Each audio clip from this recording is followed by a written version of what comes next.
Que a graça e a paz do Senhor Jesus esteja contigo, possa guardar sua mente, o seu coração firme na fé. Vamos começar aqui então a falar sobre o pecado de Davi e as consequências do pecado de Davi. Podemos também falar o seu pecado, o pecado que porventura você pratica e as consequências desse pecado. O texto que nós vamos meditar está em 2 Samuel, capítulo 11, a história aí de Davi, quando Davi comete o seu pecado.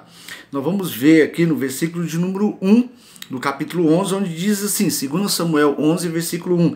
Decorrido um ano, no tempo em que os reis costumam sair para a guerra, enviou Davi a Joabe e seus servos com ele e a todo Israel, que destruíram os filhos de Amon, e sitiaram Rabá, porém Davi ficou em Jerusalém. Interessante que a gente vê na época que os reis tinham que ir para a guerra, Davi não foi para a guerra, ficou em casa. Nós vamos ver o que aconteceu.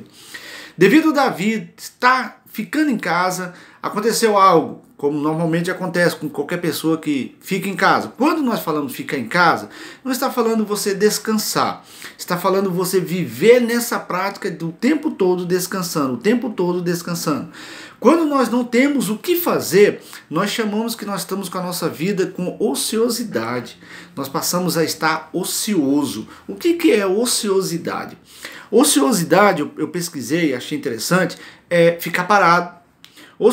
Ociosidade é preguiça ou ficar preguiçoso.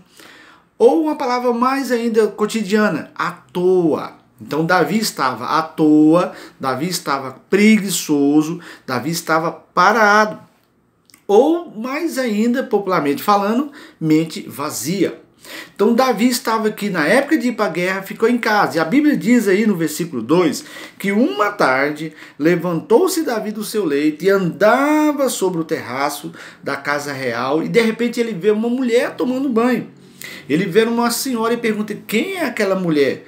Aí respondem para ele: olha, é Batseba, esposa do seu soldado Urias. Chama ela para mim. Aí a Bíblia diz aqui que versículo 4, então enviou Davi mensageiros que a trouxesse, e ela veio, ele deitou com ela, certo? Voltou para casa. No versículo 5, a mulher concebeu e mandou a dizer a Davi: estou grávida. Olha só o que Davi aconteceu com ele. Devido a ele ficar parado, devido a ele ficar à toa, devido a ficar com a mente vazia, um dos motivos, ou o primeiro motivo que eu gostaria de ver com você, que levou Davi a pecar, foi esse: ficar parado. Então nós aprendemos, se nós ficarmos parados, nossa mente vazia, se nós ficarmos à toa, né, se nós não trabalhamos, não estudamos, nós não nos envolvemos com nada, em casa, parado, à toa, o que vai acontecer comigo, com você? Nós vamos ser presa fácil do inimigo. O segundo motivo que levou Davi a pecar: falta de vigilância. Olha só no versículo aí, no versículo número 3. Davi mandou perguntar quem era. Disseram-lhe: é Batseba, filho de Eliã e mulher de Urias, o heteu. Olha só, quando Davi manda perguntar quem é, e sabe que é a mulher casada, e ele era casado, e ainda mais grave, esposa de um dos soldados dele de confiança, que era o soldado Urias. E aí Davi não vigiou. O que Jesus diz lá em Mateus 26:41? Vigiai e orai para que não caias em tentação. Na verdade, o espírito está pronto, mas a carne é fraca.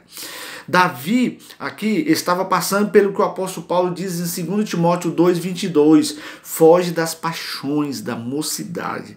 Foge das paixões da mocidade. Algo que aconteceu com Davi aqui, em terceiro lugar, no versículo aí, Davi estava com ganância dos seus olhos. A Bíblia diz lá em Tiago, capítulo 1, versículo 13 em diante, diz assim: cada um a ser tentado, não diz que é tentado por Deus, porque Deus não tenta ninguém. Cada um é tentado pela sua própria cobiça. A cobiça o atrai através do olhar, a cobiça o atrai, depois que ele cai naquele desejo, gera o pecado, e o pecado, uma vez consumado, gera a morte.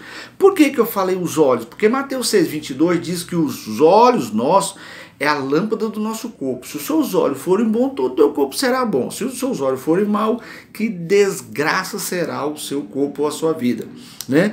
Então Davi aqui, ele cobiçou Batseba, ele olhou, viu que ela era formosa e cobiçou ela. Vamos lá para o quarto motivo que Davi pecou. Primeiro, ociosidade. Segundo, não vigiou. Terceiro, a ganância dos olhos. E antes de passar para o quarto, lembrei aqui de 1 João capítulo 2, versículo 15 e 16. Diz assim: não ameis o mundo, nem o que no mundo há. Se alguém amar o mundo, o amor do Pai não está nele. Agora o versículo 16, porque tudo que há no mundo, a concupiscência da carne, da alma, da natureza pecaminosa. Aí no grego está escrito a ganância do sexo, né? A ganância do sexo, a concupiscência dos olhos, né? Davi aqui estava com as duas coisas, ganância da carne, ganância dos olhos. Então Davi desejou ela.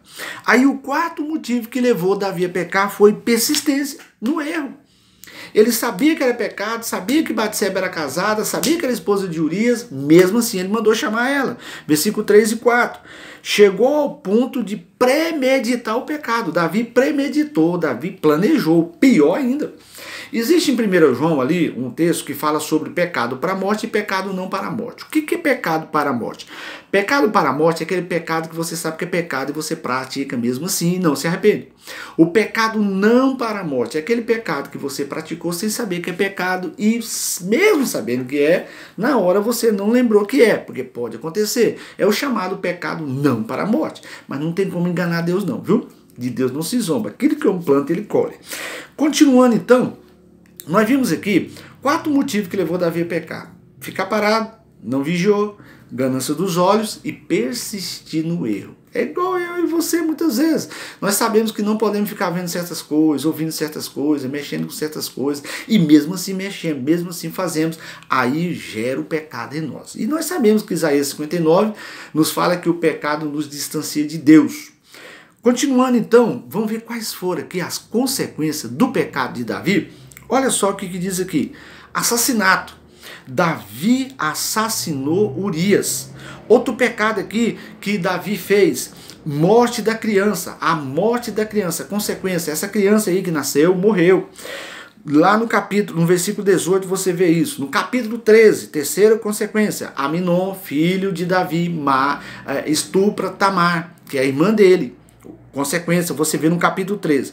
Capítulo 13, versículo 28 e 29, Absalão, irmão de Tamar, mata Aminon, devido a ter estuprado a irmã dele, né? E Davi não ter feito nada. Interessante isso. A Absalão toma as rédeas ali do negócio, mata Aminon. Você pode ver no capítulo 14. Ele manda, né? Absalão manda matar Aminon.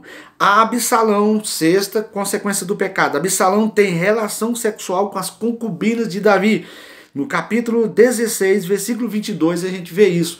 Ali, quando Davi é confrontado por Natan, pelo profeta Natan, você vê isso no capítulo 12, Natan encontra com o profeta, com Davi, aliás, e Natan mostra para Davi que ele pecou. Mostra para Davi que ele pecou. A Bíblia diz lá que Davi se arrepende, né? Ele pede perdão para Deus. Só que a consequência veio.